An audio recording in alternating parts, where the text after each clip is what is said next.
আসসালামু আলাইকুম এভরিওয়ান, আশা করি সবাই ভালো আছেন। আজ নিয়ে এসেছি চাইনিজ একটা রেসিপি নিয়ে, যা হচ্ছে ফ্লাওয়ার চিকেন ডাম্পিং, যা বাংলাতে বলে চিকেন ঝাল কদম।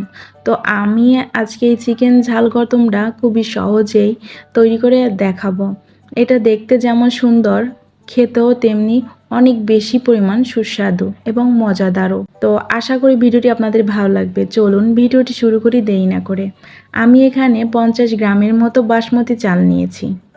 এখন ভালো করে এই চালগুলোকে আমি ধুয়ে পরিষ্কার করে 10 মিনিটের জন্য রেস্টে রেখে দিব। এখানে অবশ্যই 10 মিনিট রেস্টে রাখার চেষ্টা করবেন, তাহলে ভালো হবে। আর একটি বোল নিয়েছি, বোলের মধ্যে এখানে 1 কাপ পরিমাণ মাংসের চিকেন কিমা নিয়েছি। এই চিকেন কিমাটা আমি ব্লেন্ডারে ব্লেন্ড করে নিয়েছি, আপনারা চাইলে শিলপাটাও বেটে নিতে পারেন।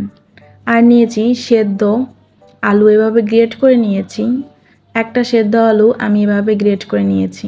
আর নিয়েছি 1.5 চামচের মতো লেবুর রস। লেবুর রসটা দিলে টেস্টটা দ্বিগুণ হয়ে যায়।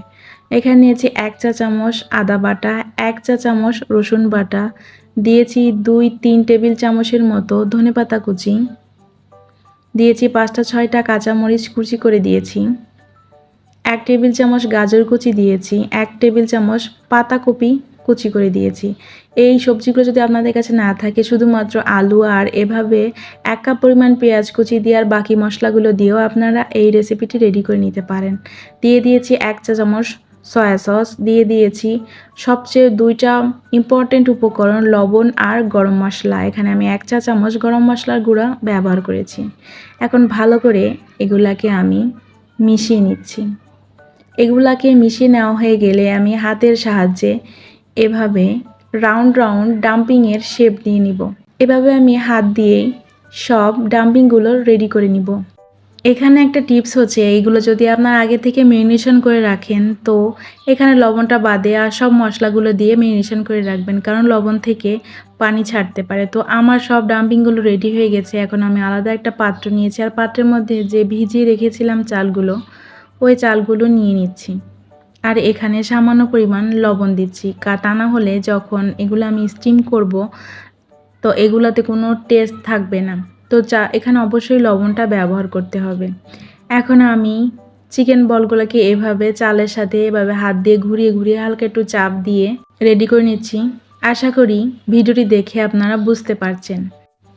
সব ডাম্পিংগুলোকে এভাবে আমি চাল দিয়ে কোট করে নিব। এরই মধ্যে চুলাতে আমি পানি বসিয়ে দিয়েছি, তাতে পর্যাপ্ত পরিমাণ পানি দিয়ে পানিটা ফোটানোর জন্য অপেক্ষায় রেখেছি। আমার সব ডাম্পিংগুলো রেডি হয়ে গেছে। এখন আমি যে পাত্রে স্টিম করব, সে পাত্রে এভাবে একটি ব্রাশের সাহায্যে একটু তেল ব্রাশ করে নিচ্ছি, তাহলে ডাম্পিংগুলো উঠতে খুব সুবিধা হবে। তো আমি এভাবে একটু দূরে দূরে করে সব ডাম্পিং বলগুলোকে রেখে দিচ্ছি। এখানে একটু দূরত্ব বজায় রেখে এই ডাম্পিংগুলোকে স্টিম করতে হবে, তাহলেই খুব ভালোভাবে স্টিম হয়ে যাবে। এখন আমি 10 থেকে 12 মিনিটের জন্য এই চিকেন ডাম্পিংগুলোকে স্টিম করে নিব। তো এই 10 মিনিটের মধ্যে আমি আরেকটা চাটনির রেসিপি আপনাদের সাথে শেয়ার করছি। তার জন্য আমি এখানে একটি ব্লেন্ডার জার নিয়েছি, আর নিয়েছি 1 মুঠ পরিমাণ ধনেপাতা, নিয়েছি 3টা কাঁচামরিচ, নিয়েছি 2 টেবিল চামচের মতো টক দই, নিয়েছি 1 চামচের মতো লেবুর রস, নিয়েছি সামান্য লবণ, আর স্বাদ ব্যালেন্স করার জন্য নিয়েছি 1 চামচ চিনি। দেখুন কত সুন্দর একটা গ্রিন চাটনি রেডি হয়ে গেছে। 10 মিনিট পর দেখুন আমার ডাম্পিংগুলো একেবারে পুরোপুরি স্টিম হয়ে গেছে। কদম যেমন কমলা কালারের হয়ে থাকে, কমলা কালারটা পারফেক্ট কালার দেওয়ার জন্য আমি চুলাতে একটি প্যান বসিয়ে তাতে 1 টেবিল চামচ তেল দিয়েছি, আর দিয়েছি 1 চা চামচের মতো হলুদের গুঁড়া। এখন ভালো করে এগুলা 10 সেকেন্ডের মতো একটু রান্না করে নিয়ে তারপর সে কদমের উপর এই তেলটা দিয়ে দিলেই পারফেক্ট একটা কমলা কালার চলে আসবে। এটা পুরোপুরি অপশনাল, আপনারা চাইলে দিতেও পারেন, আবার নাও দিতে পারেন।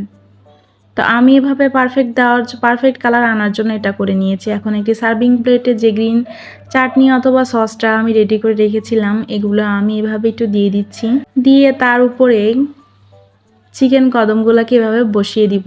তো এভাবে করে সব চিকেন কদমগুলোকে আমি এভাবে বসিয়ে দিয়েছি। আশা করি ভিডিওটি আপনাদের ভালো লাগবে। খুব সহজে আমি ভিডিওটি করে দেখানোর চেষ্টা করেছি। ভালো লাগলে ভিডিওটিতে লাইক দিয়ে দিবেন আর আমার চ্যানেলে এরকম নতুন নতুন এবং সহজ সহজ ভিডিও পাওয়ার জন্য আমার চ্যানেলটিকে অবশ্যই সাবস্ক্রাইব করে আমার পাশেই থাকবেন। এতক্ষণ যারা আমার ভিডিওটি দেখেছেন তাদেরকে অসংখ্য ধন্যবাদ। সবাই সুস্থ থাকবেন, ভালো থাকবেন। আজ এই পর্যন্তই। আল্লাহ হাফেজ।